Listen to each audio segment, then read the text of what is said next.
शंकरं शंकराचार्यं केशवं बादरायणं सूत्रभाष्यकृतौ वन्दे भगवन्तौ पुनः पुनः ईश्वरो गुरुरात्मेति मूर्तिभेदविभागिने व्योमवद्व्याप्तदेहाय दक्षिणामूर्तये नमः।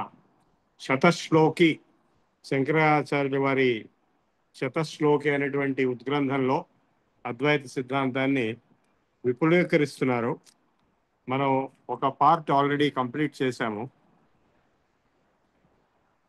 శంకర గ్రంథరత్నావళి ఈ ఈ పుస్తకంలో థర్డ్ వాల్యూమ్లో ఇది ఉంది. మనం ఇంతకుముందు 41 శ్లోక్ కంప్లీట్ చేశాము. ఇప్పుడు జీవన్ముక్తి ముముక్షో ప్రథమమభ్రతో ముక్తిర్ ఆత్యంతికి కాతే అభ్యాస జ్ఞాన యోగాత్ గురుచరణ కృపాంగ సంగేన లబ్ధాత్ అభ్యాసోపి ద్విధా స్యాద్ అధికరణ వశాత్ దైహికో మానవశ్చ శారీరస్త్వసనాద్యో పరరతి అపరో జ్ఞానయోగ పురోక్తః. ముముక్షు అంటే మోక్షం కావాలి అనేటువంటి పట్టుదల ఉన్నవాడు. అది కోరిక కింద రాదు. కోరికలు అంటే కామక్రోధాలలో వచ్చేటువంటి లోయర్ లెవెల్ ఎగ్జిస్టెన్స్. ముముక్షు అనేటువంటి వాడు చాలా అడ్వాన్స్డ్ పర్సన్. అది సాధన చతుష్టయ సంపత్తిలో ఫస్ట్ శవదమాది షట్క సంపత్తి, నిత్య వస్తు వివేకము, దానివల్ల ఇహాముత్ర ఫలభోగ విరక్తి అన్నీ అయిపోయిన తర్వాత లాస్ట్ లో ముముక్షుత్వం. అటువంటి ముముక్షువుకి మొదట జీవన్ముక్తి అనే స్థితి వస్తుంది. దేహపాత అనంతరము విదేహముక్తి లభించు. లేకపోతే ఏమవుతుంది? మామూలుగా మళ్ళా జన్మ వస్తుంది. ఈ మళ్ళా జన్మ వచ్చే లోపల మధ్యలో ఇంటర్మీడియట్ స్టేజ్ ఏదైతుందో అవే స్వర్గ నరకాలు. హ్యాపీ స్టేట్లో ఉంటే స్వర్గము, అన్హ్యాపీ స్టేట్లో ఉంటే నరకం. తన సంతోషమే స్వర్గము, తన దుఃఖమే నరకం. ఆ రెండు అయిపోయిన తర్వాత మనం రోజు మన కళ్ళెదురుగా మనుషులు పోతున్నారు చూస్తున్నాము. మనకు సంబంధించిన వాళ్ళు కాకపోతే మనం పట్టించుకోము. మనకు సంబంధించిన వాళ్ళు అయితే మనం వెళ్ళి పట్టించుకుంటాము, బాధపడతాము చాలా రోజులు. అట్లాగే జన్మ కూడా వస్తున్నది. చాలా పిల్లలు పుడుతూనే ఉన్నారు కదా. పునరపి జననం పునరపి మరణం పునరపి జనని జఠరే శయనం. ఈ జనన మరణ దుఃఖ పరంపరని దాటడానికి, తప్పించుకోవడానికి ఏదైతే స్థితి ఉందో అదే మోక్షం అనేటువంటి పేరు. మోక్షం అంటే తప్పించుకోవడం, విడుదల, freedom. Freedom from what? Freedom from birth and death cycle. That is ultimate. But even when you are alive, if you can reach freedom in your own mind, it is not easy. మైండ్లో freedom రావడం అనేది చాలా కష్టమైన పని. అనేక వస్తువుల మీద మనం ఆధారపడి ఉంటాం. వ్యక్తుల మీద కానీ, డబ్బు మీద కానీ, పుత్రుల సంతానం వంశం మీద కానీ, లేదా సిద్ధాంతం మీద కానీ. అందుకే ముముక్షు అయిన వాడికి కూడా క్వాలిఫికేషన్ ఏం కావాలి జ్ఞానానికంటే? త్యక్త విత్త పుత్ర శాస్త్ర ఈషణస్య అన్నారు. 3 ఈషణలు ఉంటాయి. ఈషణలు అంటే అటాచ్మెంట్స్, అట్రాక్షన్స్. ఒకటి విత్తం. ఈ ప్రపంచంలో కనపడే ప్రతివాడు డబ్బు మీదనే నడుస్తున్నాడు. ధనమూలం ఇదం జగత్. డబ్బు రాకపోతే ఎవరు ఏ పని చేయరు. ఎవరు ఏ పని చేస్తున్నారంటే అందులో ఒక ప్రయోజనం అపేక్షించి డబ్బు వస్తుందని, దానికి ఈక్వలెంట్ ఇంకోటేదో వస్తుందని. అది విత్తేషణ. ఈషణ అంటే attachment, obsession, pursuit, craze, craving. రెండవది పుత్రేషణ. పుత్రుడు కానీ పౌత్రుడు కానీ వీళ్ళ మీద ఈషణ అంటే అటాచ్మెంట్, మోహము. మూడవది అది అందరికీ ఉండదు, కొందరికే ఉంటుంది. ప్రొఫెసర్స్కి ఉంటుంది, ఆచార్యులకు ఉంటుంది. అది శాస్త్రేషణ. ఏ చెప్పిందే కరెక్ట్, ఆయన చెప్పింది తప్పు. మామూలు మనుషులకు ఆ ప్రాబ్లం లేదు. వాటి శాస్త్రేషణ అంటూ ఉండదు. సో ఈ 3 ఈషణలు కూడా వదిలిపెట్టిన వాడే అర్హుడు. ఉపదేశ సహస్రిలో ఈ మహావాక్య ఉపదేశం ఎవరికి చేయాలి అనేటువంటి ప్రశ్న వచ్చినప్పుడు ఈ 3 వదిలిపెట్టిన వాడు అయి ఉండాలి. పరమహంస పరివ్రాజకస్య. పరివ్రాజకుడు అంటే సన్యాసి అంటే ఈ కాలంలో సన్యాసి అవ్వడం చాలా కష్టమైన పని. ఆయన వాళ్ళు అందరూ జెన్యున్ కాదు, ఫేక్ వాళ్ళు కూడా ఉన్నారు. కానీ పూర్వకాలము సన్యాసులను రాజులు పేట్రనైజ్ చేసేవాడు. మఠాలు ఉండేవి, మఠాల్లో ఇప్పటి కూడా రామకృష్ణ మఠంలో ఉంటారు. ఆ పరమహంస స్థితి, పరివ్రాజకుడు అంటే సన్యాసి, వాళ్ళల్లో అనేక లెవెల్స్ ఉంటాయి. మామూలు సన్యాసి కాక నెక్స్ట్ లెవెల్, ఇంకా హైయర్ లెవెల్ పరమహంస స్థితి. ఇంకా హై అట్లా వేడి చివరికి మహామండలేశ్వరుడు, చివరికి లాస్ట్ ఎవరు, జగద్గురు శంకరాచార్య అక్కడ లాస్ట్. ఆయన కింద లెవెల్స్ ఉంటాయి. మహంతుని, మహామండలేశ్వరుని, పరమహంస అనేది రామకృష్ణ పరమహంస. అది మినిమం రిక్వైర్మెంట్ కింద చెప్పాడు శంకరాచార్య ఉపదేశ సహస్రం. పరమహంస పరివ్రాజకస్య త్యక్త విత్త పుత్ర శాస్త్రేషణస్య, అటువంటి వాడికే అర్హత ఉంది అద్వైత జ్ఞాన సిద్ధికి. ఇక్కడ ఈయనేం చెప్తున్నాడంటే, జీవన్ముక్తిర్ ముముక్షో ప్రథమం అధతో ముక్తిర్ ఆత్యంతికీచ. మొదట్లో జీవన్ముక్తి, మనమంతా ఇది మనం బతికే ఉన్నాం కాబట్టి బతికుండగా ఎట్లా మోక్షం సాధించాలి అనేది ప్రయత్నం చేస్తున్నాం. జీవన్ముక్తి కోసమే మన ప్రయత్నం. చనిపోయిన తర్వాత ఏమవుతుందో ఎవరికి తెలియదు. ఈ రోజు వరకు చనిపోయిన వాడు ఎవరు వెనక్కి వచ్చి నేను ఇట్లా నరకానికి వెళ్ళాను, ఇట్లా స్వర్గానికి వెళ్ళాను, ఇట్లా ఎప్పుడు చూశాను అని చెప్పగలిగిన మనగాడు ఎవరు. అంటే ఈ మధ్య నియర్ డెత్ ఎక్స్పీరియన్సెస్ అని ఒక 20 minutes వాడు సంధిలోకి వెళ్ళిపోయి మళ్ళీ వెనక్కి వచ్చిన వాడు ఉన్నారు. వాళ్ళేవో కొన్ని చెప్తారు ఎక్స్పీరియన్సెస్. ఆ గుహలో వెళ్ళినట్టుగా చీకట్లో ఉండిన తర్వాత వెయిట్ కనపడింది ఇట్లా ఉంది. ఈ మధ్య ఎవరో ఒక వీడియో, నేను యమధర్మరాజు చూశారని చెప్పి, నిజంగా చూసాడా, కళ్ళలో చూసాడా, లేకపోతే సినిమాలు చూపించిన యమనవాళ్ళ సినిమా లాంటివి అది ఉంటా ఉంటే అబద్ధాలు. ఇక్కడ ఏంటంటే జీవన్ బతికుండగా మోక్షం సంపాదిస్తే మనకి ఏదైనా లాభం. చనిపోయిన తర్వాత మోక్షం వస్తుందా లేదా మనకి ఏంటి ప్రయోజనం చెప్పండి, మనకి తెలియదు అసలు. సో బతికుండగా మోక్షం సంపాదించడం ఎట్లాగా? జీవన్ముక్తి ముముక్షో ప్రభవతి ప్రథమం అసతో తతో ముక్తిర్ ఆత్యంతికీచ. ఎవరికైతే జీవన్ముక్తి ముందు వస్తుందో చనిపోయిన తర్వాత డెఫినెట్ గా ముక్తి వస్తుంది. జీవన్ముక్తి ముందు రాకపోతే బతుకుండగా, చనిపోయిన తర్వాత వస్తుందని గ్యారెంటీ ఏం లేదు. ముక్తి రాదని గ్యారెంటీ లేనప్పుడు గ్యారెంటీగా పుట్టడం జరుగుతుంది. పునరపి జననం పునరపి మరణం, పునరపి జనని జఠరే శయనం, ఇహ సంసారే బహు దుష్కారే కృపయాపారే పాహి పురారే. సో గర్భ నరకం అనేది ఆ గర్భంలో అనుభవించేటువంటిది ఒక పెద్ద నరకం. దానిలో వచ్చే ముందు ఆల్రెడీ నరకం అనుభవించి వచ్చాడు. రోగ నరకాలు కర్మను బట్టి. అలాగే పున్నామ నరకాలు, పున్నామ నరకం నుంచి పుత్ అనే నరకం నుంచి త్రా అంటే రక్షించేవాడు కాబట్టి పుత్రుడు అనే పేరు వచ్చి. తేన అభ్యాస జ్ఞాన యోగా గురుచరణ కృపాంగ సంగేన అభ్యా. అది ఎట్లా వస్తుందండి ఆ జీవన్ముక్తి అంటే? అభ్యాస జ్ఞాన యోగా గురు చరణ కృపాంగ సంగేన అర్థా. ఈ జీవన్ముక్తి తర్వాత విదేహముక్తి. విదేహముక్తి అంటే చనిపోయిన తర్వాత వచ్చే ముక్తి. ఈ రెండు కూడా సద్గురు కృపా పూర్ణ కటాక్ష వీక్షణముల వల్ల లభ్యమగు క్రమాభ్యాసములను కలుగును. ఆ క్రమం ఏంటి? ఇంకో చోట చెప్పబడింది, వాసనాక్షయ మనోనాశ తత్వజ్ఞానాభ్యాస వశాత్ జ్ఞాన రక్ష తపస్సిద్ధి సర్వసమత్వం దుఃఖ నివృత్తి. అది క్రమం. సుఖావిన్ మరోసారి చెప్తాను. వాసనాక్షయ మనోనాశ తత్వజ్ఞానాభ్యాస వశాత్ జ్ఞానరక్ష తపస్సిద్ధి సర్వసమత్వం దుఃఖ నివృత్తి సుఖావిర్భావం. సో ఈ క్రమంగా వచ్చేటువంటి ముక్తి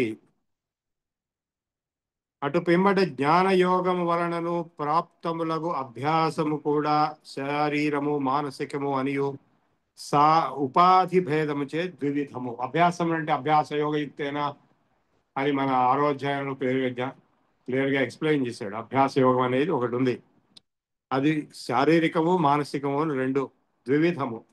పద్మాసాదుల అభ్యాసము, ఆసన ప్రాణాయామాలు ఇవన్నీ అష్టాంగ యోగ అభ్యాసం అనేది శారీరకము. ఏషణాత్రయ త్యాగపూర్వక ఏషణ అంటే ఇందాక చెప్పాను, విత్తేషణ, పుత్రేషణ, శాస్త్రేషణ, ఈ మూడు ఏషణాత్రయ పరిత్యాగం వలన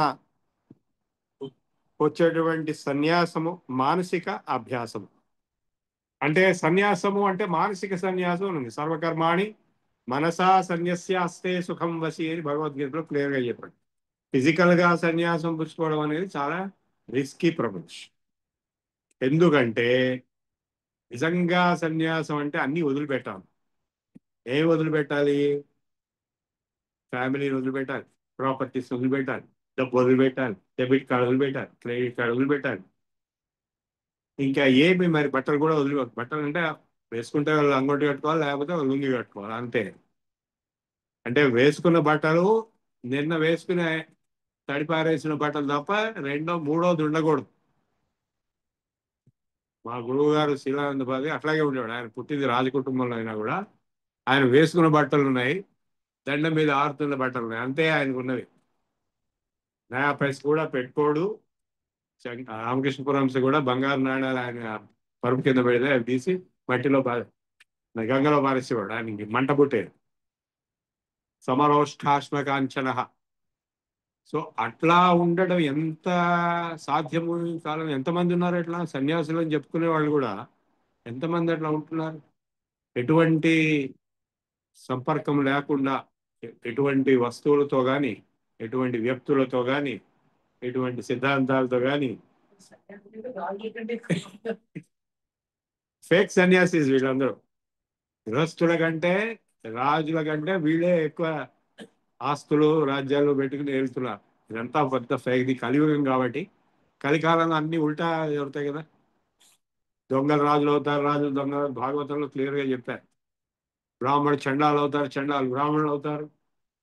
సో అన్ని ఉల్టా వ్యవహారం కాబట్టి ఇది కూడా ఉల్టా అయిపోయింది. ఏది స్పిరిచువల్ డొమైన్ కూడా మొత్తం కరప్టెడ్. జైలుకి వెళ్ళారు చాలా మంది.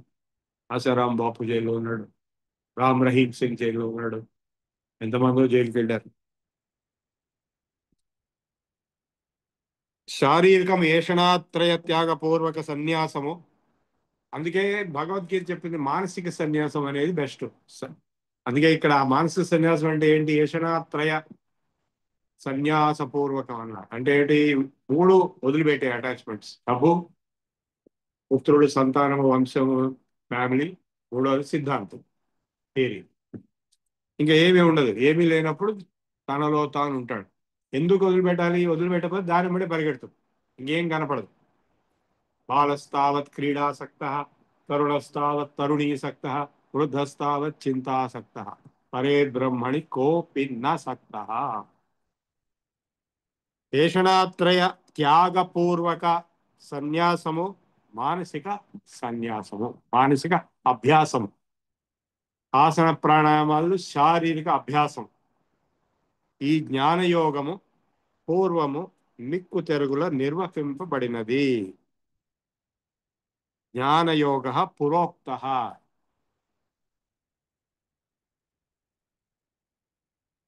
సర్వానున్మూల్య కామాని సంకల్ప ప్రభవాన్ కామాన్ త్యక్త్వా సర్వానశేషత. ఎక్కడుంది? 6వ అధ్యాయంలో ఉంది. మనసైవేంద్రియ గ్రామం వినియమ్య సమంతత. మనస్సుతో ఇంద్రియములన్నింటినీ కంట్రోల్ చేసి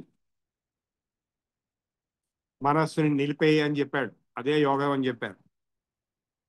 సర్వానున్మూల్య కామాని హృదికృత నిలయాన్ క్షిప్త జోనివై. ఎందుకు కామాలను, కోరికలను వదిలిపెట్టాలి చెప్పండి? ఎందుకు వదిలిపెట్టాలి? వదిలిపెట్టకపోతే ఆ కోరికలు వెంబడే పరిగెడుతుంటాము. ఆ కోరిక తీరుతుంది లేదా తీరదు. తీరకపోతే కోపం వస్తుంది, కామం నుంచి క్రోధం. ఒకవేళ తీరితే ఇంకా కావాలి లోభం వస్తుంది. ఒకవేళ అది కూడా తీరుతుంటే మోహం వస్తుంది. ఇంకా ఆ తర్వాత మదం వస్తుంది. ఇవన్నీ కాక మాత్సర్యం కూడా వస్తుంది. కామ క్రోధ లోభ మోహ మద మాత్సర్యం. ఇది సంసారం అంటే ఇదే. మాయ అంటే కనపడే సంసారం అంటే ఇదే. The world runs on money. ధనమూలమిదం జగత్. సో స్టాక్ మార్కెట్ కానీ, బిజినెస్లు కానీ, ఇవన్నీ ఏంటి? దే ఆర్ నథింగ్ బట్ లోభ ప్రవృత్తి. లోభ ప్రవృత్తి ఆరంభ కర్మణ అశమ స్పృహ. రజస్యేతాని జాయతే, రజోగుణంలో ఉండేటువంటి లక్షణం. అంతకంటే ఏం లేదు. మాస్టర్ ఆఫ్ బిజినెస్ అడ్మినిస్ట్రేషన్ అని చెప్తే ఏంటో చివరికి it is nothing but greed pursuit of greed. Business, వ్యాపారం ద్రోహ చింతనం అని మనకి సామెత కూడా ఉంది. ఏ వ్యాపారం అయినా కూడా చీటింగ్ తోటే ఉంటుంది ఎంతో కొంత.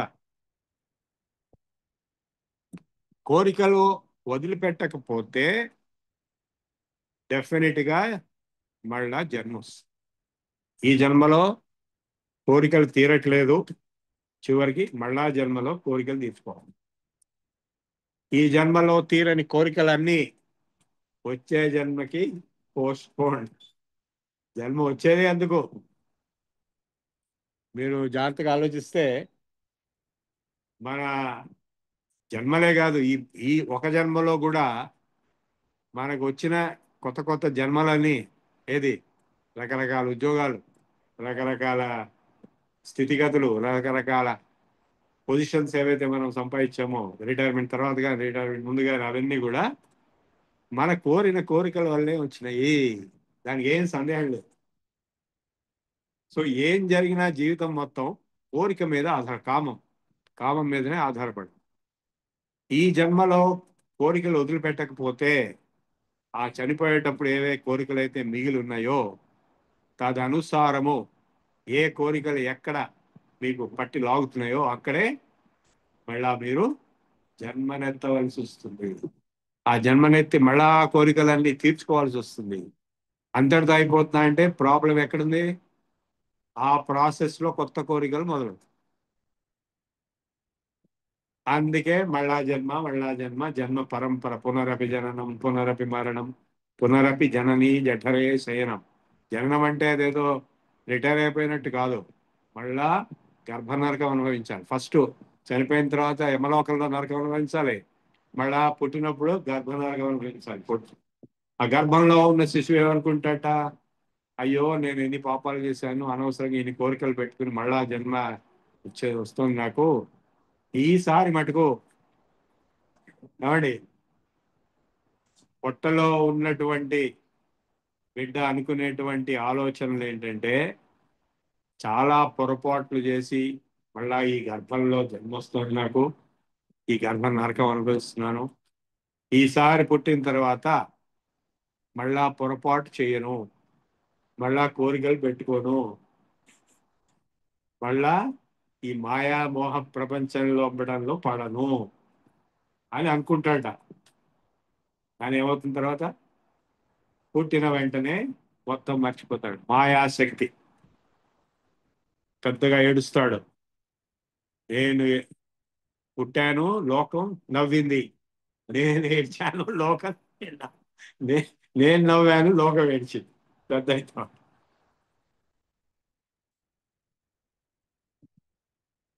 సర్వాన్ అన్మూల్యకాని హృది కృత నిలయాన్ క్షిప్త సజ్యోనివై బహుకల్పముల నుండి పాతిన మేకులు విధమున మనసున నాటుకొన్న పాడు కోరికలన్నీ పెకలించి దేహాభిమాన బుద్ధిని విడిచి. దేహాభిమాన బుద్ధి అంటే ఏంటండి? నేనే శరీరం అనుకోవడం, నేను శరీరంనే అనుకోవడం. శరీరంలో ఏమున్నాయి? మాంసం ఉంది, ఎముకలు ఉన్నాయి, రక్తం ఉంది, చీము ఉంది, మలం ఉంది. ఇవన్నీ నేనా? అవి నేను అనుకుంటున్నాం, ఎంత తప్పది. లేదా ఆధార్ నంబర్ నేను, పాన్ నంబర్ నేను అనుకుంటే ఎంత ఫూలిష్నెస్. ఇది అంతకంటే గొప్ప ఫూలిష్నెస్.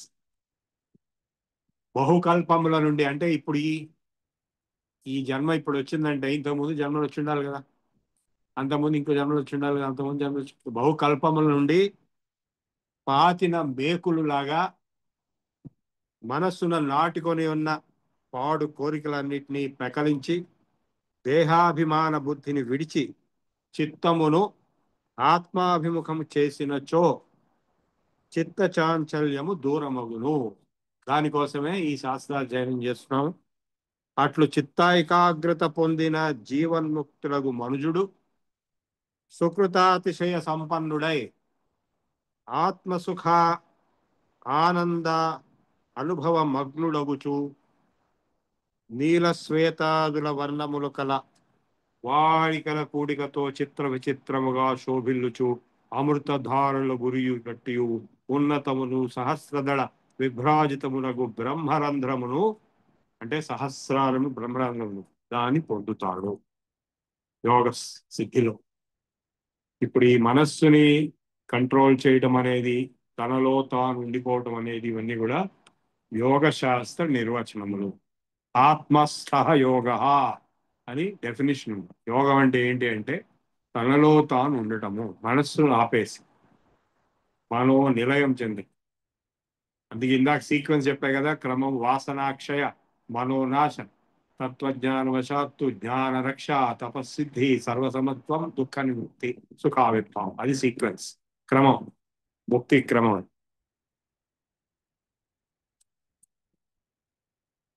సో ఈ సహస్రార చక్రం అనేది ఇక్కడ ఉంది, ఇక్కడ బ్రహ్మరంధ్రం ఉంది.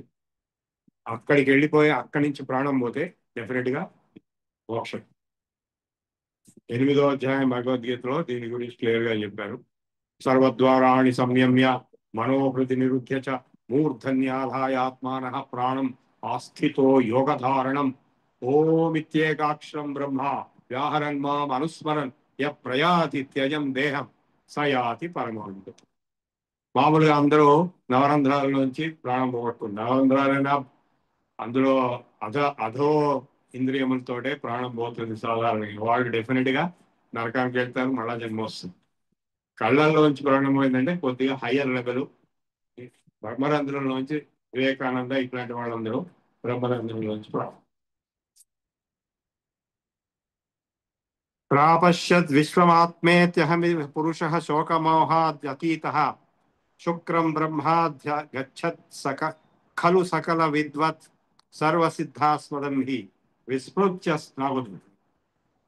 విస్మృత్య స్థూల సూక్ష్మ ప్రభృతి వపుర అసౌ సర్వ సంకల్ప శూన్యే జీవన్ముక్త స్తురీయం పదం అధిగతవాన్ పుణ్యపాపైర్విహీన. ఇక్కడ యోగ శాస్త్రంకి వేదాంత శాస్త్రంకి సమన్వయం జరుగుతుంది.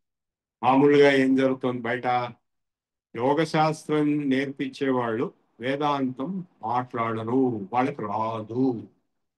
యోగ శాస్త్రం ఎవరైతే యోగా క్లాసులు పెడుతుంటారు, నేను కూడా పెడుతుంటా, కానీ నేను స్పెషల్ కేసు. నాకు 2 వచ్చింది, 2 చేతుల్లో 2 వచ్చింది. వాళ్ళకి ఏంటంటే మా కలీగ్స్ ఉన్నారు, మా జూనియర్స్ ఉన్నారు. I'm senior most yoga teacher in Telangana and Andhra. మిగిలిన వాళ్ళంతా మా జూనియర్స్, మా గురువుల దగ్గర నేర్చు.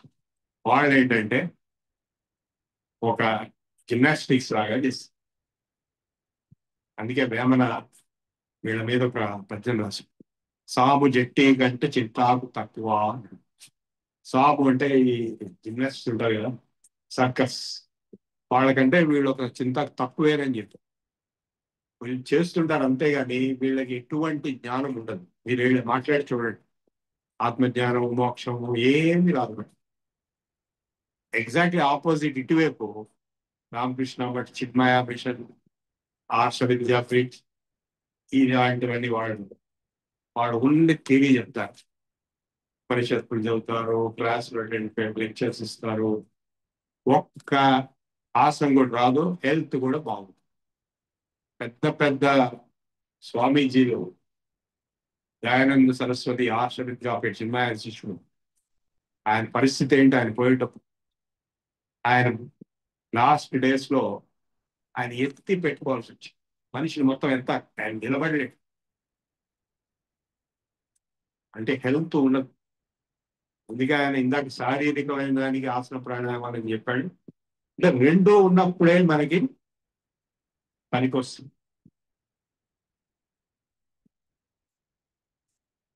పురుషుడు ఈ దేహముననే వసించుచు విశ్వమునంతయు ఆత్మగా దర్శించి శోకమోహాతీతుడై అణివాది సిద్ధుల ఆస్పదమ సవల బ్రహ్మము సర్వేశ్వరుని పొంది సర్వజ్ఞుడగును.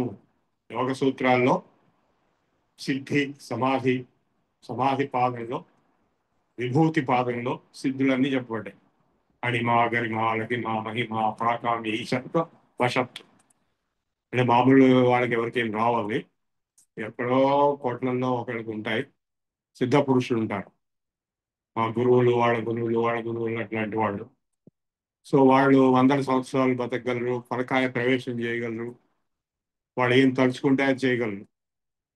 సో వాళ్ళ దగ్గరికి మిగిలిన వాళ్ళందరూ పరిగెత్తి వెళ్ళి మాకు డబ్బు కావాలి, నాకు ఉద్యోగం కావాలి, నాకు పిల్లలు కావాలి, నాకు ఇవన్నీ అడుగుతారు కదా, మోక్షం కావాలని ఎవరు అడగరు. పెద్ద పెద్ద క్యూలు కట్టి వెళ్ళి సమాధి దగ్గరికి. సో ఆ సిద్ధ పురుషులు ఎవరైతే ఉన్నారో అందులో వాళ్ళు ఈశ్వరుడితోటి సంపర్కం లెవెల్కి వెళ్ళి ఈశ్వరత్వాన్ని ఈశ్వరులో మధ్య అయిపోయి జీవన్ముక్తుడగుచు క్రమముగా స్థూల సూక్ష్మ కారణ శరీర తాదాత్మ్య అభిమానము విడిచి సర్వసంకల్ప వర్జితుడై జీవన్ముక్తుడగుచు పుణ్యపాపములు రెండింటినీ విడనాడి చతుర్థమును సమధిక సుఖరూపమగు భూమాఖ్య బ్రహ్మ పదమును పొందుతుంది. స్థూల శరీరం, సూక్ష్మ శరీరం, కారణ శరీరం మూడు. అట్లాగే పంచకోశాలు, అన్నమయ కోశం, ప్రాణమయ కోశం, మనోమయ కోశం, విజ్ఞానమయ కోశం, వీటికి మ్యాపింగ్ ఉంది. అంటే స్థూల శరీరం అంటే అన్నమయ కోశము, సూక్ష్మ శరీరం అంటే ప్రాణమయ కోశం ప్లస్ మనోమయ కోశం ప్లస్ విజ్ఞానమయ కోశం కూడా, కారణ శరీరం అంటే ఆనందమయ కోశం. అంటే ఇప్పుడు స్థూల శరీరం పుట్టుతుంది, పెరుగుతుంది, చనిపోతుంది. సూక్ష్మ శరీరం అట్లా కాదు, కారణ శరీరం కూడా అట్లా కాదు. కారణ శరీరానికి మృత్యు లేదు. కారణ శరీరమే జీవాత్మ. ఒక శరీరం, ఒక స్థూల శరీరం నుంచి ఇంకో స్థూల శరీరానికి ప్రవేశిస్తుంది. అది భగవద్గీత 15వ అధ్యాయంలో నేరుగా మమైవాంశో జీవలోకే జీవభూత సనాతన మనఃషష్ఠాని ఇంద్రియాణి ప్రకృతిస్థాని కర్షతి శరీరం యద అవాప్నోతి యచ్చ అభ్యుత్క్రమతి ఈశ్వర గృహీత్వా ఏతాని సంయాతి వాయుర్గంధాని వాచ్య శ్రోత్రం చక్షుస్పర్శనం చ రసనం ఘ్రాణమేవ చ అభిష్టాయ మనశ్చాయం విషయానుపసేవతే ఉత్క్రామంతం స్థితం వాపి భుంజానం వా గుణాన్వితం విమూఢా నాను పశ్యంతి జ్ఞానచక్షుషః యతంతో యోగినశ్చైనం పశ్యంతి ఆత్మన్యవస్థ. సో ఈ ఆత్మ అని మనం ఏదైతే చెప్తున్నామో దానికి చావు లేదు, ఒక జన్మ తర్వాత ఇంకో జన్మ అనేది చెప్తున్నాము, అది ఈ కారణ శరీరం. దాంతో పాటు సూక్ష్మ శరీరం కూడా అటాచ్ అయి ఉంటుంది. స్థూల శరీరం మటుకు పోతుంది.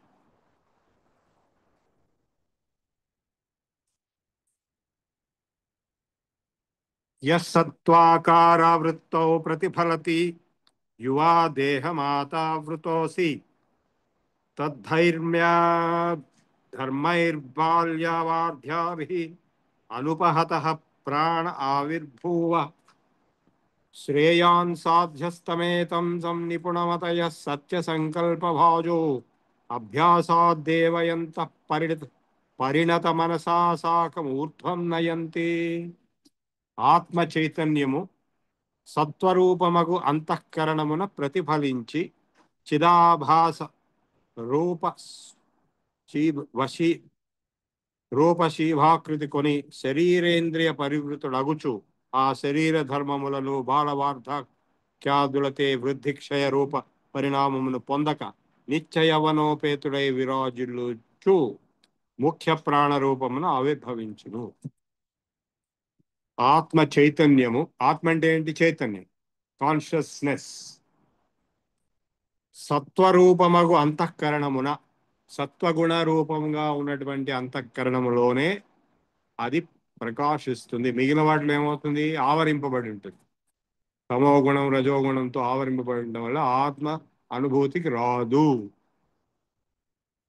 అందుకే సత్వగుణం ప్రధానమైనటువంటి పనులు, జన్మ, ఆహారము మనం ఎంత బాగా ఉంటే అంత ఆత్మజ్ఞానంకి దగ్గర అవుతాం.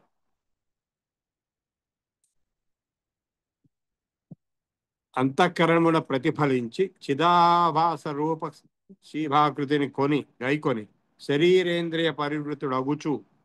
ఈ ఆత్మ చైతన్యం అందరికీ ఉంది. సత్వరజస్తమ గుణంలో ఉండే ముగ్గురికి ఉంది. అందరికీ ఈ శరీరము ఇంద్రియములు అన్నీ కలిసి ఉండి అయినా కూడా వాటిలో పరిణామం పొందక, ఆత్మకి పరిణామం లేదు, శుద్ధ చైతన్యం కాబట్టి, ఈశ్వరులో అంశ కాబట్టి పరిణామం దేనికి ఉంది? శరీరానికి ఉంది, మనస్సుకు ఉంది, ఇంద్రియములకు ఉంది.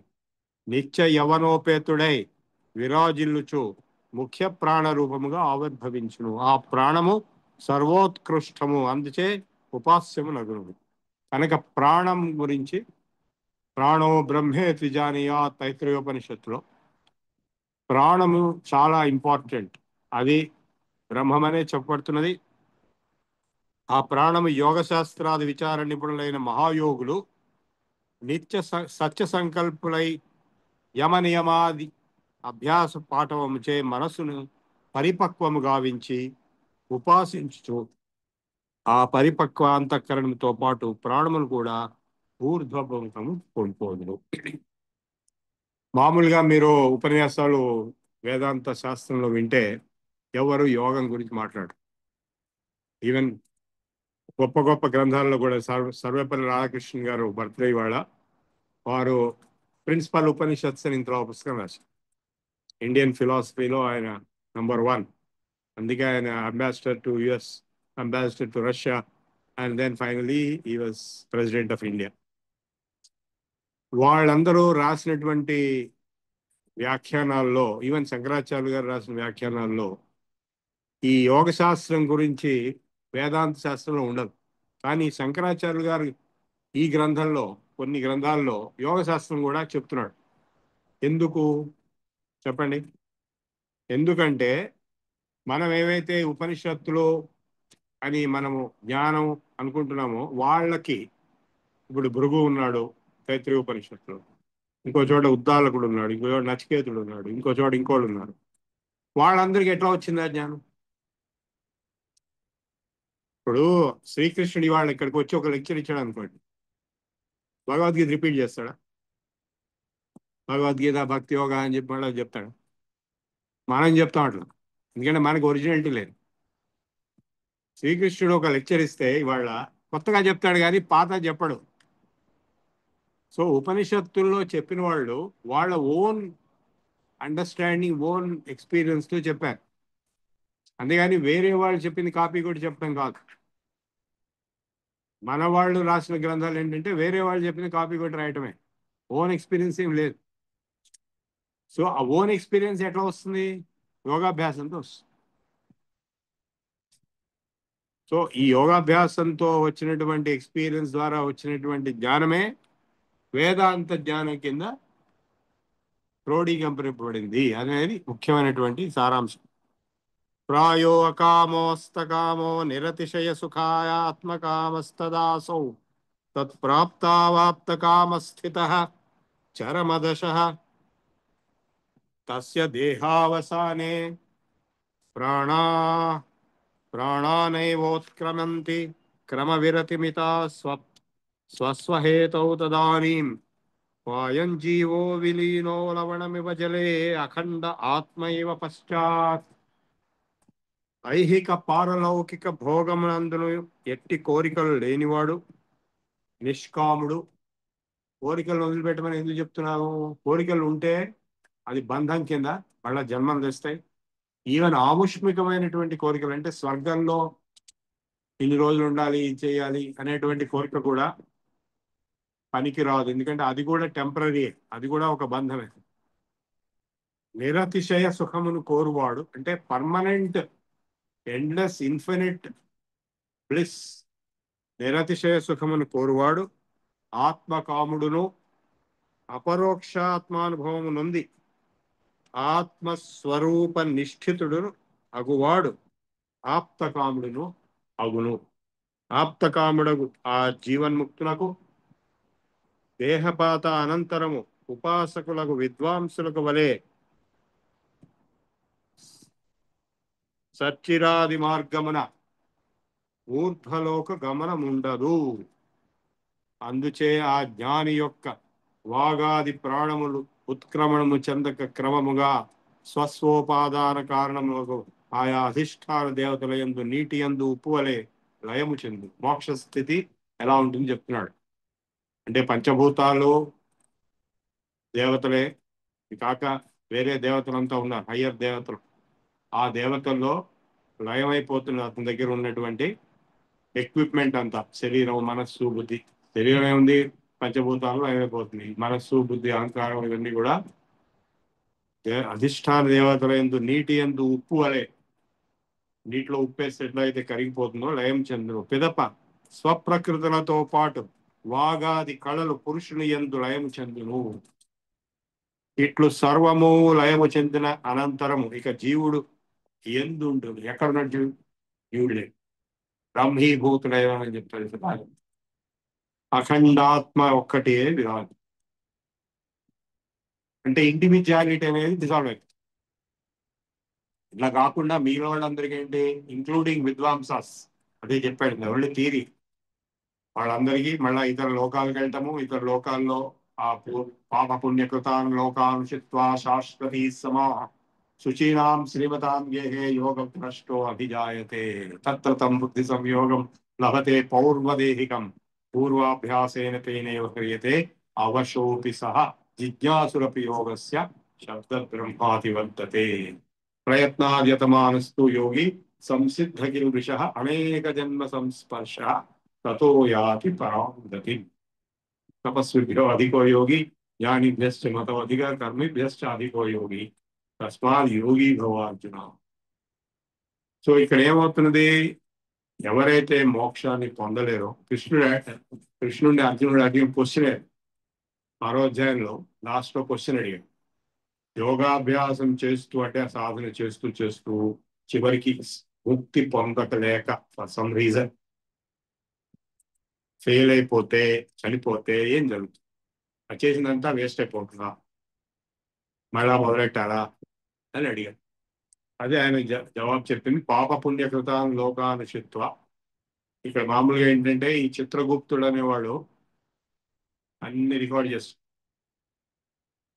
మొన్న ఒక సినిమాలో ఒక చిత్రగుప్తుడి పాత్ర చూపించాను, అడిగి వాడమ్గా సీజీ అని పేరు పెట్టి. వీడు అక్కడికి వెళ్తాడు, వీడు ఇక్కడ హాస్పిటల్లో కామాలో ఉన్నాడు, అంటే వీడు పూర్తిగా నచ్చుకోలేదు, బతికిలేడు. అక్కడికి వెళ్తే అక్కడ సీజీ ఉంటాడు. సీజీ వీడు చేసినవన్నీ చూపిస్తాడు. వాడు నువ్వు ఈ రోజు ఇది చేసావు, ఆ రోజు అది చేసావు, అవన్నీ చూపిస్తాడు. వీడెంత కాదన్నా అవునన్నా మొత్తం రికార్డ్ అయిపోయింది, ఫుల్ డేటాబేస్ అక్కడ పర్ఫెక్ట్ రికార్డ్ ఉంటుంది. వీడు కొన్ని పుణ్యకర్మలు కూడా, అంటే హనుమంతుడి ఉపాసన చేసేవాడు. సో వీడు హనుమాన్ జీ కా phone high Aapke Liye, Hanuman G is protecting అనమాట. కానీ ఆ రోజు నువ్వు హనుమాన్ టెంపుల్కి వెళ్ళినప్పుడు బయట ముసలావిడ చావు బతుకుల్లో ఉంటే నువ్వు 50 సిగ్మెంట్ కూడా ఇవ్వలేదు, ఇదిగో ఆమె ఇక్కడ ఉంది చూస్తాడు అక్కడ. సో ఇవన్నీ ఎక్స్పీరియన్సెస్ అన్ని రికార్డ్ అయ్యి, చిత్రగుప్తుడు అంటే సీక్రెట్ గా అన్ని రికార్డ్ అవుతాయి. అదే పాప పుణ్యకృతాన్ లోకాన్ ఉషిత్వ, దాన్ని బట్టి అక్కడ యమలోకం నుంచి వేరే లోకాలకి పంపబడతాడు. అనేక లోకాలు ఉన్నాయి కదా, భూర్భువస్వ మహాజన తమహసత్వ, ఇవన్నీ లోకాలు. ఇవన్నీ కాక అనేకమైనటువంటి పితృలోకాలు, అనేకమైనటువంటి గంధర్వ లోకాలు అని అనేక లోకాలు, వాటికి అన్నిటికీ పంపబడతాయి. ఆఫ్టర్ ఫినిషింగ్ నరకం, ఇక్కడ వీటి పనిష్మెంట్లు అన్నీ అయిపోయిన తర్వాత. సో పాప పుణ్యకృతాన్ లోకానుషిత్వ శాశ్వతి సమా, అక్కడ చాలా రోజులు ఉన్న తర్వాత స్వర్గలోకం చాలా విశాలమైంది, అక్కడ చాలా రోజులు ఉంటారు ఎవరు, పుణ్యాత్ములు. తర్వాత క్షీణే పుణ్యే మత్స్యలోకం విశక్తి, బ్యాక్ టు డైటింగ్. బ్యాటింగ్ అయిపోయింది, క్రెడిట్ కార్డు డౌన్ అయిపోయింది. సో పాపం తగ్గిపోయి, పుణ్యం తగ్గిపోయి పాపానికి ఈక్వల్ అయిపోయేటప్పటికి, పాపం పుణ్యం ఈక్వల్ అయిపోతే ఇలా పాప పుణ్యకృతాన్ లోకాన్ చిత్వా శాశ్వతి సమాహ. యోగ భ్రష్టుడైతే ఉత్తమ జన్మ శుచీనాం శ్రీమతాం గేహే యోగ భ్రష్టో అభిజాయతే. అక్కడ మళ్ళీ వాడికి పూర్వజన్మలో చేసినవన్నీ గుర్తొచ్చి దాని ప్రకారం ఎక్కడైతే వదిలిపెట్టాడో అక్కడి నుంచి కంటిన్యూ చేస్తాడని చెప్పి రికవరీ ఉంది అక్కడ, డేటా రికవరీ. వేరే వాళ్ళంటే అట్లాంటి జన్మలేదు రావు, ఏ పాపపుణ్యాలను బట్టి అటువంటి జన్మ వస్తుంది, మానవ జన్మ వస్తుంది కూడా గ్యారంటీ లేదు. పాపం ఎక్కువగా ఉంటే పుణ్యం తక్కువగా ఉంటే జంతు జన్మలు వస్తాయి. పాపం పుణ్యం ఈక్వల్ గా ఉంటే మానవ జన్మ వస్తుంది. మానవ జన్మలో ఎటువంటి మానవ జన్మ వస్తుంది, ఎటువంటి తల్లిదండ్రులు పుడతాడు, ఎటువంటి దేశకాలమాన పరిస్థితుల్లో పుడతాడు అనేది. అంటే ఎస్కిమో కూడా మానవులే, ఆఫ్రికా అడవిలో ఉండే వాడు కూడా మానవులే, అండమాన్ నికోబార్ వాడు కూడా మానవులే. కానీ చాలా తేడా ఉంది. జంతువునాం నరజన్మ దుర్లభతరం తతోపి విప్రత తత్వ వైదిక ధర్మ మార్గ పరద విద్వత్ సుఘోషణ ఇవన్నీ లెవెల్స్ రేరిటీలు. సో ఇక్కడ ఆయన ఏం చెప్తున్నాడు, అది ఈ ఈ ఈ ప్రాసెస్ అంతా మామూలుగా అందరికి జరిగేది. మోక్షం ఇచ్చిన వాడికి బ్రహ్మలీనుడైపోతాడు, వాడు వేరే ఐడెంటిటీ ఉండదు. యత్ర నాణ్యత్ పశ్యతి నాణ్యత్ శృణోత్ నాణ్యత్ విజానాతి భూమాధ యత్ర అన్యత్ పశ్యత్ అన్యత్ శృణోతి అన్యత్ విజానాతి తదల్పం యో వై భూమా తద్ అమృతం అధ అల్పం తన్మర్త్యం స భగవః కస్మిన్ ప్రతిష్ఠిత ఇతి స్వేమాహ్ని యదివాన మహిమ్నీతి. ఎక్కడికండి ఇది? చాందోగ్యం. వీరు చెప్పినవన్నీ ఉపనిషత్తుల్లో కొటేషన్స్ కూడా ఇచ్చాడు. నదృష్టేర్ద్రష్టారం పశ్యేర్న శ్రుతే శ్రోతారం శృణయాన్న మతేర్మంతారం మన్నిధాన విజ్ఞాతారం విజానీయా ఏషత ఆత్మా సర్వాంతరో అతో అన్యదార్థం. బృహదారణ్యకం. ఓతప్రోతశ్చ తంతుష్విహ వితతపటశ్చిత్రవర్ణేషు చిత్రస్తస్మిన్ జిజ్ఞాస్యమానేన భవతి పట సూత్రమాత్రావశేషః తద్వద్ విశ్వం విచిత్రం నగనగర నరగ్రామ పశ్వాది రూపం ప్రోతం వై రాజరూపే సవియతి తదపి బ్రహ్మణి పోతమే మోతకం.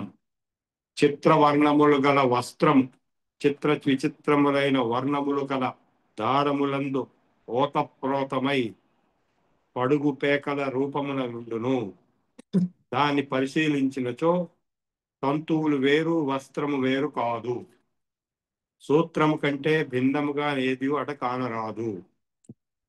కాన వస్త్రము సూత్రాత్మకమై కనపట్టును. అట్లే పర్వత, నగర, మనుష్య, గ్రామ, పశు ఆది రూపమైన చిత్ర విచిత్ర రూపమగు ఈ విశ్వము విరాట్ రూపమునందు, విరాట్ ఆకాశమునందును అయ్యది బ్రహ్మయందును ఓతప్రోతమై ఉండు. అర్థమైంది మీకు? అట్ట ఎట్లాగైతే తంతువులతో ఏర్పడిందో ఈ విశ్వం మొత్తం బ్రహ్మం చే ఏర్పడింది. ఇన్ని రకరకాలు కనపడినప్పటికీ అదే మాయ అని చెప్తారు. కానీ పరిశీలించినచో బ్రహ్మము వేరు, జగత్తు వేరు కాదు. బ్రహ్మము వేరు, జగత్తు వేరు కాదు. సర్వం కల్విదం బ్రహ్మ. బ్రహ్మము కంటే అతిరిక్తము ఏది లేదు. కానీ సర్వము బ్రహ్మమయము. యస్మిన్ నిరగం సంచ విదయతి సర్వం సోత ప్రోతశ్చ విభు ప్రజాసు. తైత్రీయంలో ఏతస్మిన్ ఖల్వక్షరే గార్గ్య ఆకాశ ఓతశ్చ ప్రోతశ్చ. బృహదారణ్యకంలో ఇదే చెప్పడు. రూపం రూపం ప్రతీదం ప్రతిఫలవశాత్ ప్రాతిరూప్యం ప్రభేదే ఏకో ద్రష్టా ద్వితీయో భవతి న సలిలే సర్వతో అంతరూపః ఇంద్రో మాయాభిరాస్తే శృతిరితి వదతి వ్యాపకం బ్రహ్మ తస్మాత్ జీవత్వం యాప్తకస్మాత్ అతి విమలతరే బింబితం బుద్ధ్యుపాదౌ. ద్రష్ట ఒకడే అయ్యును, జలములందు ప్రతిఫలించు రెండవ వాడుగా తోచింది. అట్లే బ్రహ్మము ప్రతిరూపమునందును ప్రతిఫలించి ప్రాతిరూప్యము పొందుచు ఎల్లెడల అనంత రూపుడై పొడగడు. ఒక సూర్యుడు సమస్త జీవులకు తాను ఒక్కడై తోచుకోలేక అనేక కుండల్లో ఒకే సూర్యుడి ప్రతిబింబం ఎట్లా కనపడుతుందో బ్రహ్మము ప్రతిరూపం ఎందులో ప్రతిఫలించి ప్రాతిరూప్యము పొందుచు ఎల్లెడల అనంత రూపుడై పొడగట్టును. శృతియు ఇంద్రుడు అంటే పరమాత్మ తన మాయాశక్తులచే ఆయా ఉపాధుల యందు ప్రతిఫలించి భిన్న భిన్న రూపములతో అభివ్యక్తులను చెప్పు. వేదంలో బ్రహ్మం అనే మాట కంటే ఇంద్రుడు అనే మాట ఎక్కువగా ఉంది. ఉపనిషత్తులో మటుకు బ్రహ్మం అనే మాట వచ్చింది. కాని సర్వవ్యాపకమగు బ్రహ్మ అతి స్వచ్ఛమగు అంతఃకరణోపాధి యందు ప్రతిఫలించి ప్రతిబింబ రూపుడై ఏ కారణము లేక ఏ జీవత్వము పొంది వివిధ నామరూపములు ధరించి అభివ్యక్తుడు అగుచుండును. ఇంద్రో మాయాభిపురూప ఈయతే, ఋగ్వేదంలో స్టేట్మెంట్. రూపం రూపం మఘవా భోభవీతి, అది ఋగ్వేదంలో కూడా ఉంది. ఇవి ఈ శతశ్లోకి గ్రంథంలో మనకి ముఖ్యంగా కనపడుతున్న హైలైట్ ఏంటంటే, ఈ ఉపనిషత్తుల్లో చెప్పేటువంటి తత్వం అంతా కూడా ఋగ్వేదంలోనే ఉంది అని చెప్పి చూపిస్తున్నాడు. ఈయన చెప్తున్నది ఉపనిషత్తుల నుంచి చెప్తున్నాడు, వేదం నుంచి కూడా డైరెక్ట్ గా చెప్తున్నాడు. శంకరాచార్యులు గారు పుట్టింది కేరళలో. ఆయన ఋగ్వేది. 8 ఏళ్లకే మొత్తం ఋగ్వేదం కంఠస్థం అయిపోయింది. ఋగ్వేదమే మెయిన్ 4 వేదాల్లో. సామవేదం is nothing but repetition of Rigveda in music. యజుర్వేదము యజ్ఞకారణం కాండ చెప్పారు. ఇక అధర్వవేదం అందులో ఫస్ట్ అసలు వేదం కింద లేదు, ఒరిజినల్ తర్వాత వచ్చి దాంట్లో కర్మకాండ అంటే ఈ ఈ వామాచారము, తంత్రశాస్త్రము, యుద్ధాలు, వైద్యం ఇలాంటివన్నీ ఉన్నాయి. ఫిజికల్ సైన్సెస్ లాంటివి. సో ఒరిజినల్ కి చూస్తే ఋగ్వేదం is the original source. So ఆ ఋగ్వేదంలోనే మొత్తము అద్వైత సిద్ధాంతము, మాయావాదము అన్ని కూడా ఆయన చెప్తున్నాడు. లాస్ట్ టైం కూడా మనం మాయావాదం ఆయన ఎక్స్ప్లెయిన్ చేశాడు. ఋగ్వేదం నుంచి కొటేషన్.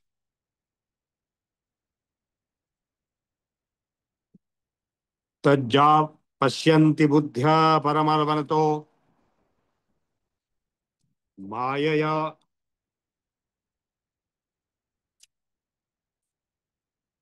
తం పతంగం బుద్ధా వస్తు సముద్రే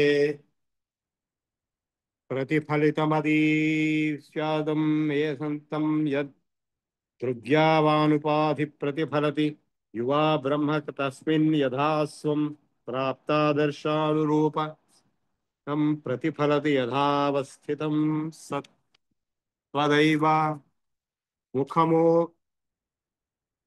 దర్పణ ఖడ్గ జలాద్యుపాధులయందు ప్రతిఫలించి ఆ ఉపాధులకు అనురూపముగా అన్నింటా ప్రతిఫలించి తత్తదుపాధి ధర్మముల కలిగి నది ఓలే.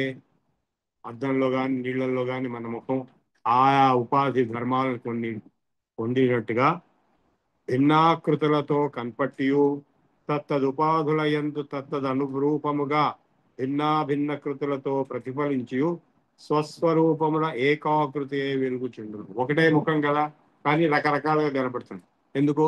ఆ మీడియం యొక్క డిస్టార్షన్ వల్ల. సముద్రము సూర్యకిరణములచే అభివ్యాప్తమైన చందంబున బుద్ధి యందు ప్రబల శక్తి సంపన్నులకు బ్రహ్మ యొక్క మాయచే ఆవరింపబడిన జీవుని జ్ఞానులు నిశ్చలాంతకరణ వృత్తితో పరబ్రహ్మముగా దర్శింతురు. అయమాత్మా బ్రహ్మ తత్వమసి అనగా నిరుపాధిక బ్రహ్మ సాక్షాత్కారము నొందురు. పతంగముక్తమసురస్య మాయయా హృదా పశ్యంతి మనసా విపశ్చితః సముద్రయంతః కవయో విచక్షతే మరీచీనాం పదమిచ్చంతి వేదసః. మనకి పురుష సూక్తంలో కూడా ఉంది ఈ శబ్దం, మరీచీనాం పదమిచ్చంతి. ఇది ఎక్కడిది? ఋగ్వేదంలో. సో ఈ శతశ్లోకి గ్రంథంలో ముఖ్యమైనటువంటి టేక్ అవే పాయింట్ ఏంటంటే, ఋగ్వేదం నుంచి మొత్తము అద్వైత సిద్ధాంతం వచ్చింది.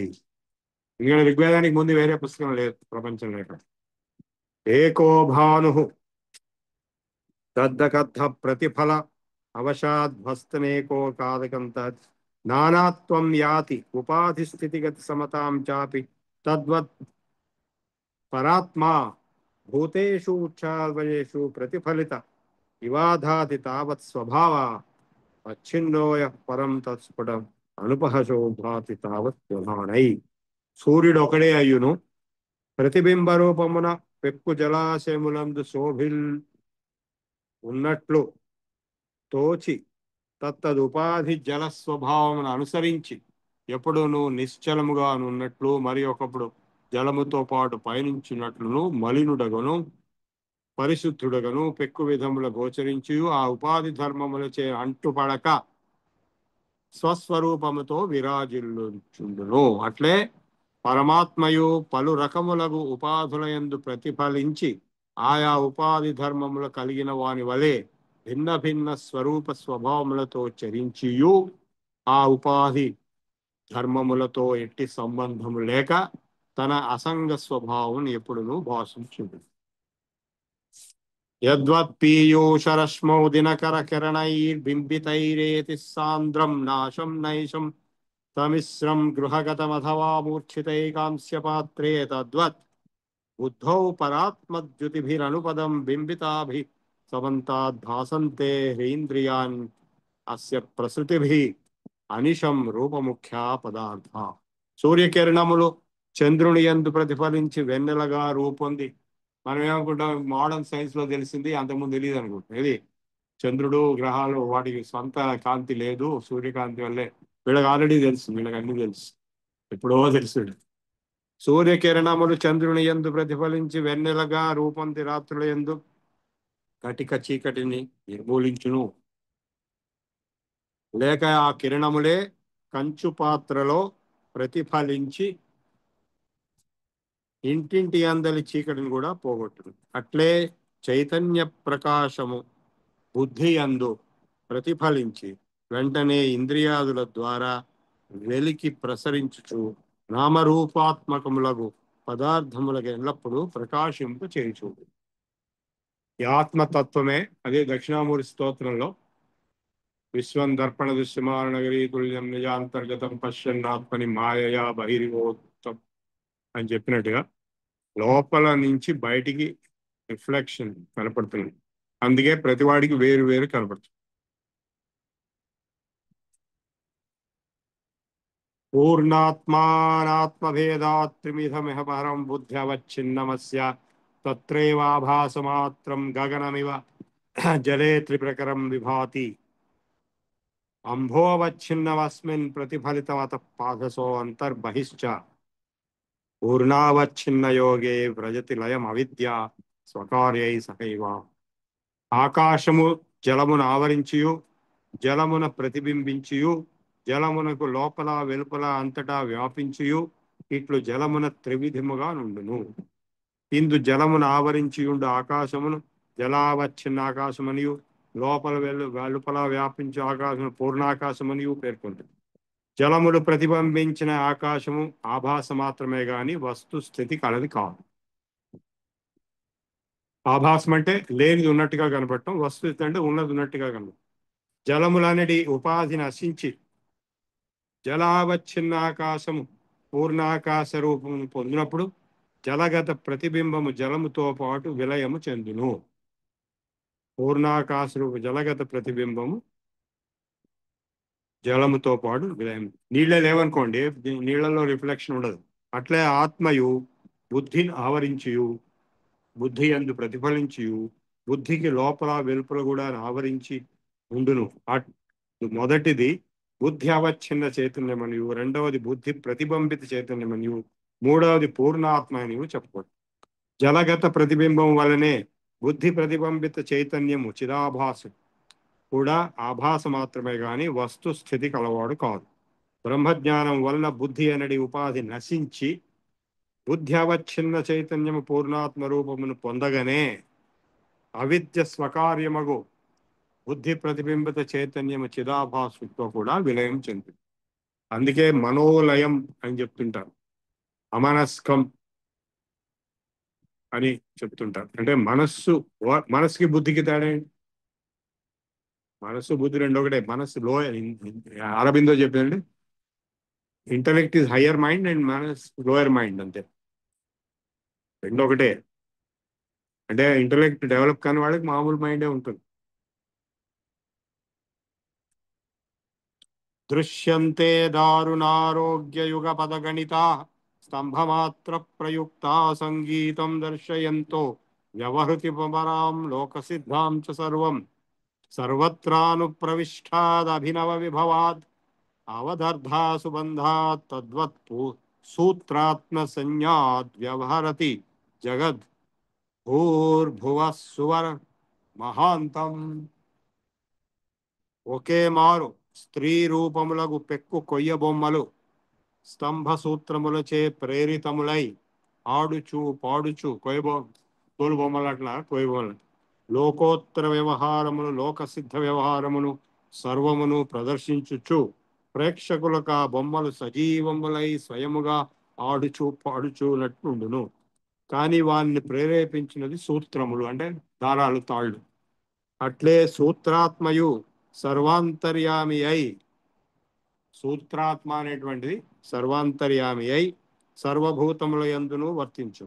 ఆ భూతముల చేత ఆవరింపబడియు ఆ భూతములతో పాటు వృద్ధి క్షయములు ఇందక నవనవోన్మేషశాలి అయి ఈశ్వర శక్తి రూపమగు అనిర్వాచ్య జ్ఞాన వైభవము చే నల్లరాడుచుంటుంది.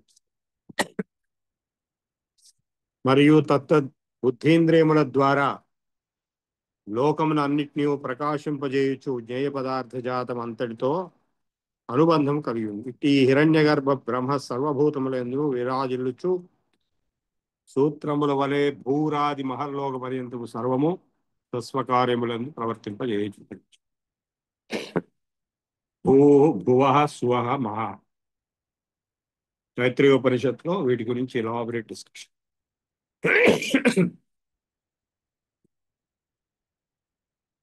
తత్సత్యం యత్రికాలేషు అనుపహతమద ప్రాణద్విగ్వ్యోమ ముఖ్యం యస్మిన్ విశ్రాంతమాస్తే తదిహ నిగదితం బ్రహ్మ సత్యస్య సత్యం నాస్త్యన్యత్కించద్ వత్పరమధికమతో నామ సత్యస్య సత్యం సత్యేతి మూర్తాద్యుపహిత అవరం సత్యమస్యాపి సత్యం.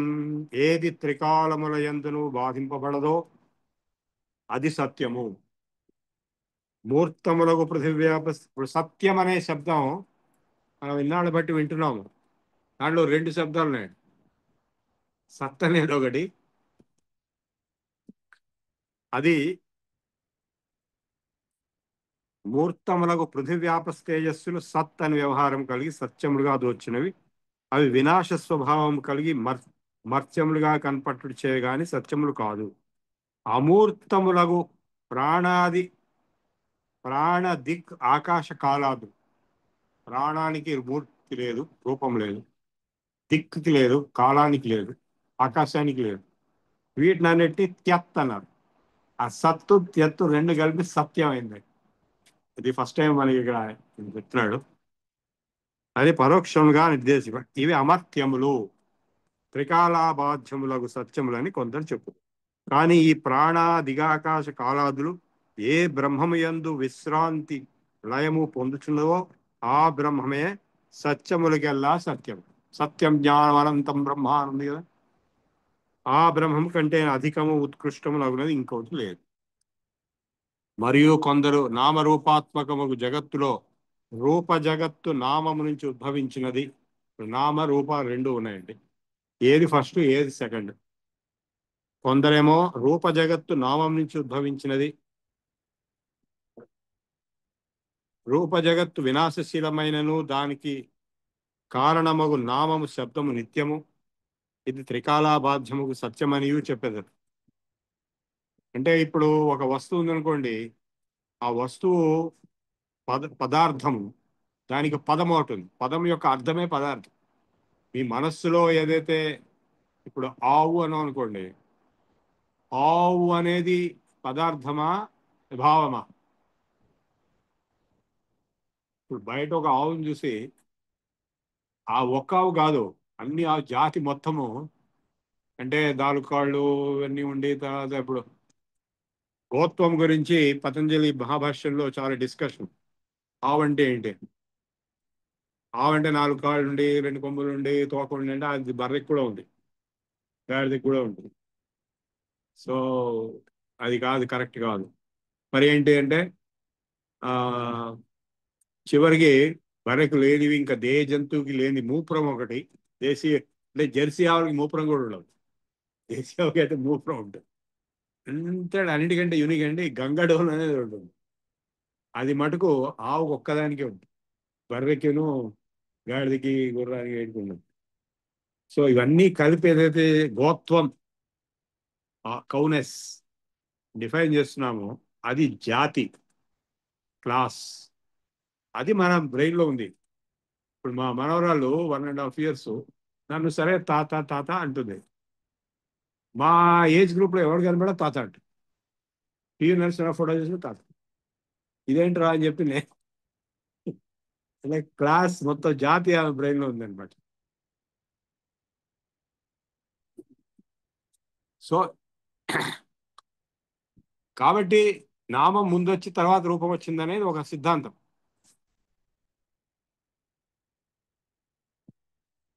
శబ్దము నిత్యము ఈ త్రికాలాబాధ్యముకు సత్యమని చెప్పెదరు. కానీ నామరూపములు రెండును బ్రహ్మకు ఉపాధిభూతములని శృతి పేర్కొనచే మిథ్యాభూతములు. వినాశశీలములకు ఉపాధుల కంటే నామరూపాతీతమకు బ్రహ్మమే సత్యములకెల్లా సత్యము. ఎందుకంటే ఈ ఈ క్లాస్ కూడా ఎవరికి వస్తుంది? నా మనస్సులో వస్తుంది, బుద్ధిలో వస్తుంది. ఆ బుద్ధి నేను అనే తత్వం ఉంటేనే ఆ బుద్ధి మనస్సు ఉంటాయి, లేకపోతే ఏం లేదు. నేను నిద్రపోయాను అనుకోండి, మనసు లేదు, బుద్ధి లేదు. సో నేను నేను నేను నేననేది లేకపోతే మనస్సు బుద్ధి పనిచేయవు, ఉండవు.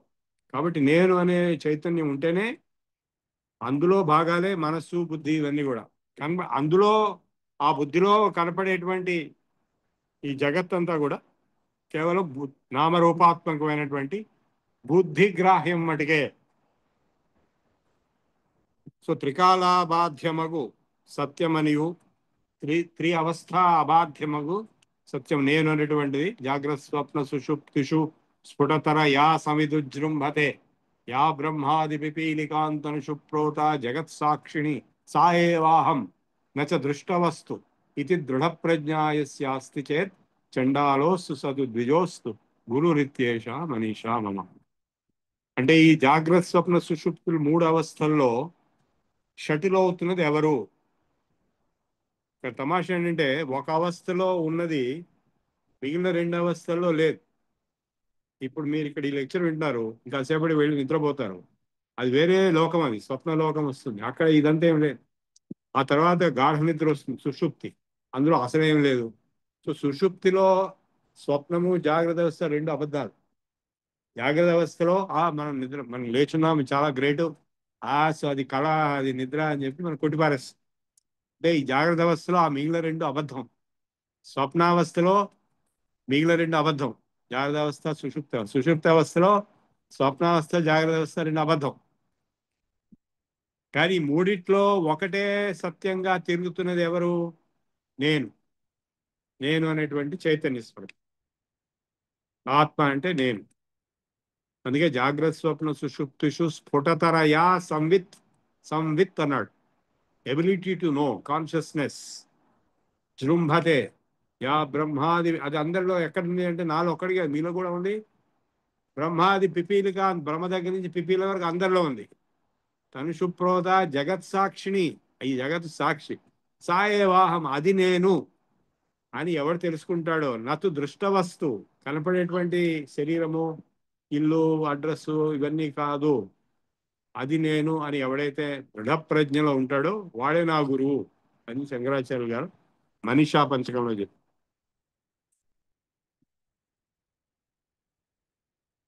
త్రికాలాబాధ్యమకు సత్యమనియు చెప్పదు. అట్టి నామరూపములు రెండును బ్రహ్మకు ఉపాధిభూతములని స్థుతులు పేర్కొనిచే మిథ్యాభూతములు.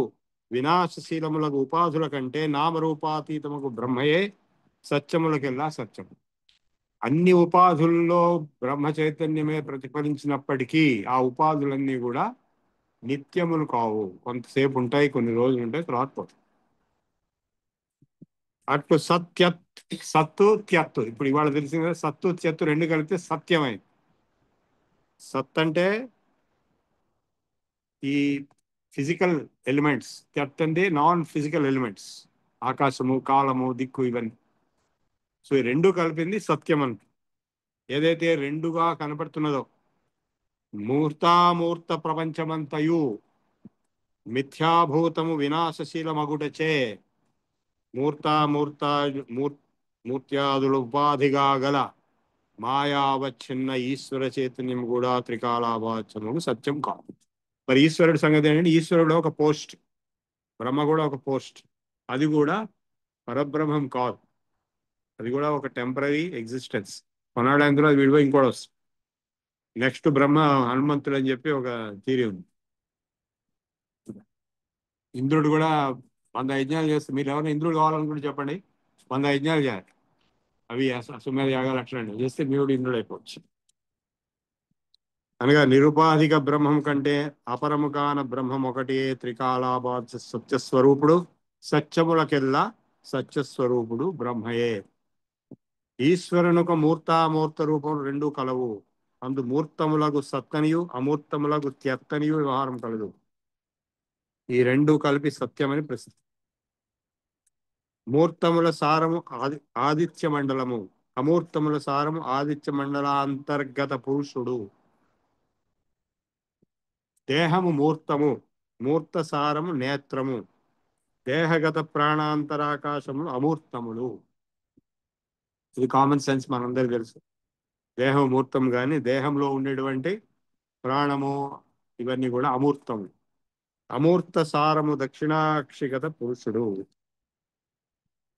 యత్కించిత్ భాతి అసత్యం వ్యవహృతి విషయే రౌప్య సర్పాంబుముఖ్యం తద్వై సత్యాశ్రయేణేత్యః అయమిహ నియమః సావధిర్లో సిద్ధః తద్వై సత్యస్య సత్యే జగదఖిలం ఇదం బ్రహ్మణి ప్రావిరాపి మిథ్యాభూతం ప్రతీతం భవతి ఖలు యత్తత్ తచ్చ సత్యం వదంతి. భ్రాంతివశమున రజ్జువునందు సర్పము. ఇప్పుడు మసక చీకట్లో తాడును చూసి పాము, భ్రాంతి వల్ల. సుక్తిక యందు రజతము, అంటే ముచ్చపు చిప్పలో వెండి ఉన్నది అనుకోండి, వెండిలాగా ఉంటుంది. మృగతృష్ణ యందు జలము, ప్రతీతములై అనిత్యములుగా వ్యవహరింపబడుచున్నవి. ఇట రజ్జువు శుక్తిక మృగతృష్ణ అనేది అధిష్టానము లేనిచో భ్రాంతియే కలిగేది కాదు. అక్కడ ఏదో ఉంది కాబట్టి ఆ భ్రాంతి వస్తుంది, అది అసలే ఏమి లేకపోతే భ్రాంతి రాదు.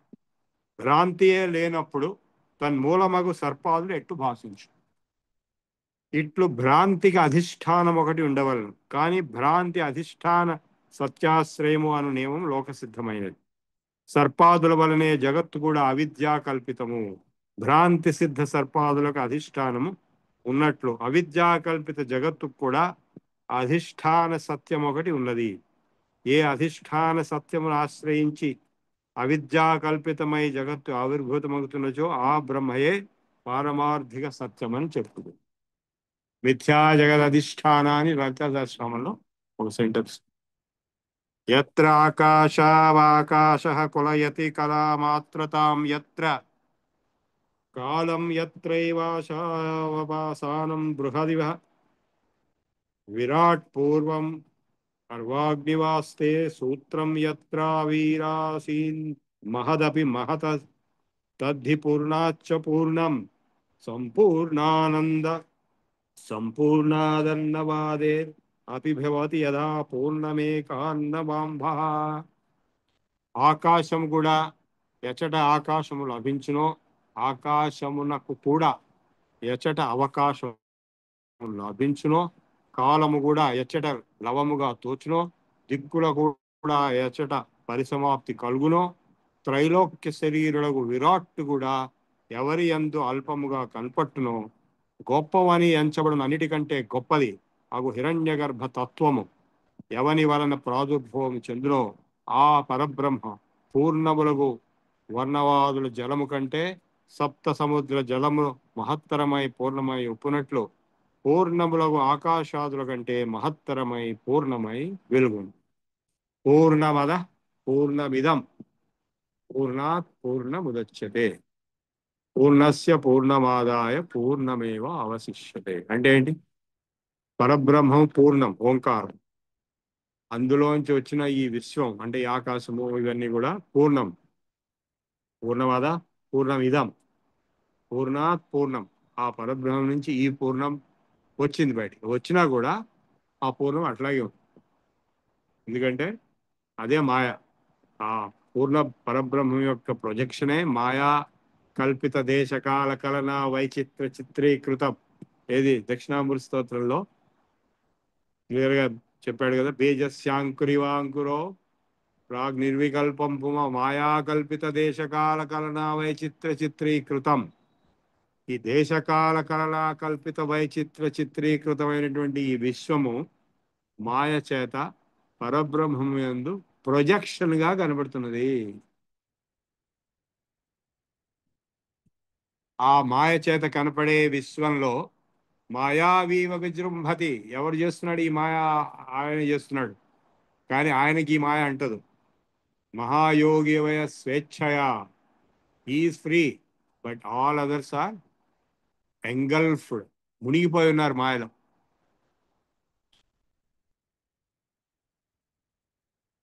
అంతఃసర్వౌషధీనాం పృథగమితరసైరంధ్రవీర్యైర్విపాకైః ఏకం సాధోపాధ పరిణమతి యథా తద్వదేవాంతరాత్మా నానాభూతస్వభావైర్వహతి వసుమతీయేన విశ్వం పయోదో వర్షత్యుచ్చైరుతాశ పచతి దహతి వాయేన సర్వాంతరోసౌ. ఒకే మేఘజలము ఓషధులన్నిటినీ చేరి అమితమగ రసగంధ వీర్యములు విశేష పాకములు కలిగి రసవీర్య విపాకములని వాటితోటి ఏర్పడినటువంటి వేరువేరు రూపములతో ఉండేటువంటి మూలికలుగా ఔషధుల కింద మారుచున్నట్లు అంతరాత్మ సకల భూతములలో అంతర్యామి అయి ఉండి భిన్న భిన్న స్వరూపములతో నొప్పోరుచుండును. సో అందరిలో అంతటా ఉన్నది ఒకటే పరమాత్మ. అహమాత్మా గుడాకేశ సర్వభూతాశయ స్థిత అని చెప్పాడు. ఇన్ని ఉపాధులలో వేరు వేరుగా ప్రతిఫలించుతున్నది ఒకటే ఆత్మతత్వం. కావున సర్వాంతరుడు సర్వ ప్రేరకుడు ధియో యోన ప్రచోదయా. సర్వ ప్రేరకుడు ఆత్మయే అగును. భూతేష్వాత్మానమత్ ఆత్మన్యనుగతమఖిలం భూతజాతం ప్రపశ్యే ప్రాయపాదంతరంగాన్వయవహరధచిరం సర్వమాత్మైవ పశ్యేత్ ఏకం బ్రహ్మాద్వితీయం శృతిశిరసి మతం నేహ నానాస్తి కించిత్ మృత్యోర్వ్యాప్నోతి మృత్యుం సైహ జగదిదం యస్తు నానేవ పశ్యేత్. జలముల యొక్క పెక్కు తరంగములు బుద్భుదములు వేర్వేరు రూపంలో పొడగొట్టుచుండును. తరంగాలు బుడగలు, బుద్భుదం అంటే బుడగలు వేరువేరుగా కనబడుతున్నాయి. ఇవి పరస్పరము భిన్నములుగా గోచరించును. ఇవన్నీ ఇట్లు పరస్పర భిన్నములై అయినను వీనన్నిటి యందు జలము అనుగతముగా ఉండుటచే జలము కంటే ఈ తరంగాదులు భిన్నములు కావు. అట్లే నిఖిల భూతముల యందును అనుగతమగుచుండు ఆత్మను దర్శించి ఆ ఆత్మయందు ఈ నిఖిల భూతములు అవిద్యావశమున కల్పితములై అనుగతములగుచున్నవనియు దర్శించినచో నిఖిల కారణమగు ఆత్మ సత్యము, నిఖిల భూత జాతము కార్యజాతము కల్పితం. ఎట్లా ఇందాక చెప్పాం కదా, మాయా కల్పిత దేశకాల కలన వైచిత్ర చిత్రీకృతం మాయావీవ విజృంభయత్. మాయావి అంటే ఎవరు? మెజిషియన్. మెజిషియన్ చూపించేవన్నీ ఇంత మోసమే, అది నిజం కాదు. నిజంలాగా మనకి అనిపిస్తుంది. చిన్నపిల్లలు నిజం అనుకుంటారు, పెద్దవాళ్ళు కూడా అనుకుంటారు. అది ఇంకో మెజిషియన్ అనుకోడు. ఇంకో మెజిషియన్ అక్కడ ఉంటే వాడికి అంత తెలుసు అదంతా పెద్ద ఫ్రాడ్ అని.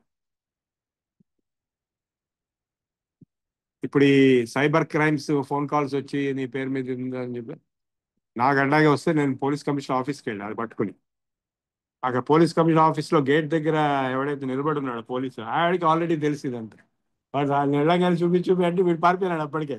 వాడికి నేను ఎక్కడికి వెళ్ళాలని తెలుస్తోంది. సో అక్కడ వాడికి మామూలే, మనకి మాయలో పడిపోతాం. కానీ మెజిషియన్కి ఎట్లాగైతే మ్యాజిక్ ఏవి పనిచేయదో మీకు తెలుసో లేదా, చాలా మంది డాక్టర్స్ మందులు మాత్రం తినరు, వేరే వాళ్ళకి ఇస్తారు. వాళ్ళు తినరు, వాళ్ళకి తెలుసు వాడి వల్ల ఏమో.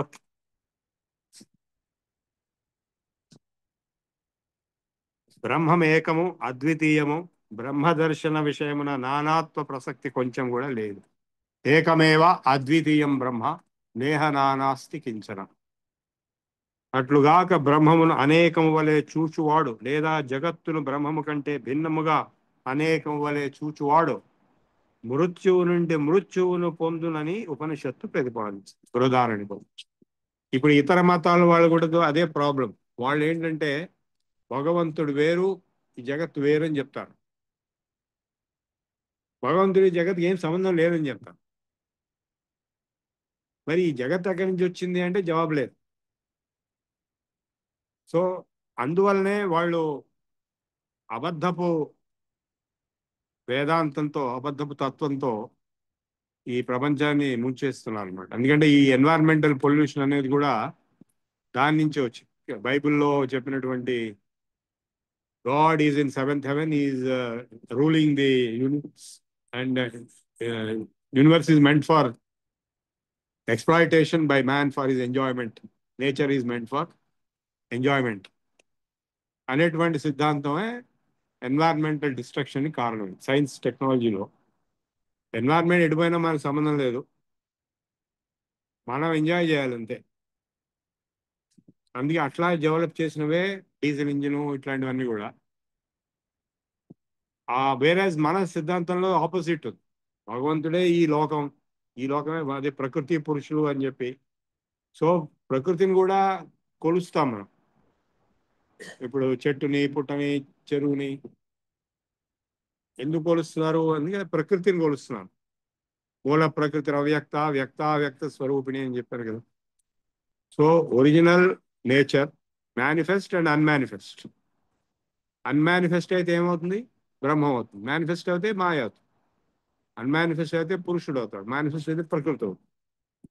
అన్మానిఫెస్ట్ అయితే శివుడు, మేనిఫెస్ట్ అయితే శక్తి. అన్మానిఫెస్ట్ అయితే నారాయణుడు, మేనిఫెస్ట్ అయితే లక్ష్మి. ఇలా చెప్పుకుంటూ పోవచ్చు. అది మనకి తెలుసు, మన తత్వంలో ఉంది. అందుకే ప్రకృతి ఆరాధన అనేది మనకి చాలా ఇంపార్టెంట్, కంపల్సరీ. ప్రకృతిని అందుకే ప్రొటెక్ట్ చేయడం, ప్రాపిషియేట్ చేయడం, ప్రమోట్ చేయడం, పూజించడం. ఇప్పుడు ఇవన్నీ గ్రామ దేవతలు అంతా ఎవరు? కట్ట మైసమ్మ అంటే మైసమ్మ ఆ కట్టే, ఆ కట్టనే ఒక దేవత కింద పూజిస్తున్నారు. తోట ముచ్చాలమ్మ ఆ తోటే. సో ఇట్లా చెట్టుని, పుట్టని, కట్టని, చెరువుని, అన్నిటినీ, నదిని రక్షించడం కోసం పూజించడం అనేది ఏర్పడింది. అది లేకపోవడం వల్లనే సైన్స్ అండ్ టెక్నాలజీ వల్ల, ఎందుకంటే వాళ్ళు బైబిల్ బేస్డ్ కాబట్టి డిస్ట్రక్షన్ అయిపోతుంది ఎన్వైరన్మెంట్. ఎన్ని వేల సంవత్సరాలు బట్టి కాని డిస్ట్రక్షన్ ఇప్పుడు 200 years లో అయిపోయింది.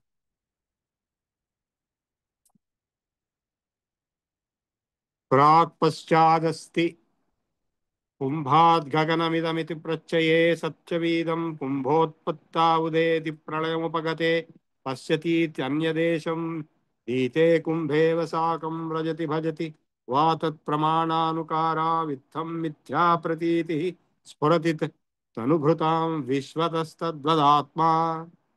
ఘటము పుట్టుటకు ముందు, ఘటము నష్టమైన తర్వాత కూడా ఆకాశం ఉన్నది.